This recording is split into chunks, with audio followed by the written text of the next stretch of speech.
మనకి ముందు ఈ చెట్టు పేరు వయ్యారి బామ లేదా గబ్బు చెట్టు. ఇలా గెనేమ ఉంటుంది కదా, గెనేల మీద వరుసగా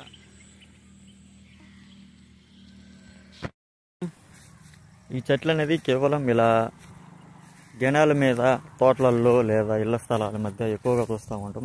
ఏంది ఈ చెట్ల వల్ల మనకి ఇబ్బంది అంటే, ఇవి ఎక్కువగా మన యొక్క శరీరానికి నీరసాన్ని కలిగించే లేదా ఒక వాసన, ఒక రకమైన తలనొప్పి కలిగించే గాలిని లేదా మనకి గిట్టినటువంటి ఒక వాయువుని విడుదల చేస్తూ ఉంటాయి. ఇవి చాలా ప్రమాదకరమైనవి. సో అందుకోసమని కానొస్తే వెంటనే పెరికేయడానికి ప్రయత్నం చేయండి, అసలు ఉంచబాకండి. ఈ తోటలలో ఉంటే వీటి వల్ల మనకి ఇబ్బంది ఏం ఉంటుంది, కాకపోతే తోటలలో ఈ మిత్ర మొక్కలకు వేసిన పదార్థాల యొక్క బలాన్ని 20కి 20 ముందు ఉంటాయి కదా, సో అవి పీల్చుకొని బలం పొందుతూ ఉంటాయి. సో తెగులు ఏం రాదు, కానీ ఇతర చెట్లకు వేసిన బలాన్ని ఇవి లాక్కుంటాయి. సో ఏది ఏమైనప్పటికీ ఈ చెట్లు వల్ల మనకి చాలా ఇబ్బంది. సో అవనేది మనకి ఒక గాలిని కలుషితం చేస్తూ ఉంటాయి. ఈ చెట్లు చూసినప్పుడే తీసేయడానికి ట్రై చేయండి. Okay, by by.